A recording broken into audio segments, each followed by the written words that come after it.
But nonetheless, there was interest, and it's always perplexed me as to why young people in particular are not beating down the doors to register to vote and are not first in line to vote and to participate.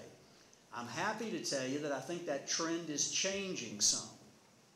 You used to always hear that the 18 to 24-year-old demographic group was the poorest voting demographic group of any voting segment.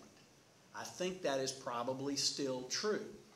But I'm happy to tell you that that's getting better. And I'm not going to bore you with an awful lot of statistics, but I do have a few that I want to share with you because I think they're very relevant to the discussion that you're having and the activities that you're involved in. And because it signals, I think, a reversal of that trend of a lack of strong involvement from youthful voters. Demographically, we talk about the 18 to 24-year-old voter an awful lot, but the way demographically it's traditionally segmented is the 18 to 29-year-old voter. So it goes a little bit beyond what you would think of as the college student or the young person immediately out of school. But looking at that 18 to 29-year-old demographic group, because it's going to be sectored in 10-year increments for the most part, there are 44 million of you out there. Turnout among that group, the 18 to 29-year-old group, has actually increased over the course of the past two presidential elections. From 2000 to 2004, turnout increased nationally from 15.8% to 20.1%. And in the congressional-only elections, it went up from 8.9% to 10.8%. In 2004, the last presidential election, there were only about 20 million people in this segment, so you can see how dramatically it's grown.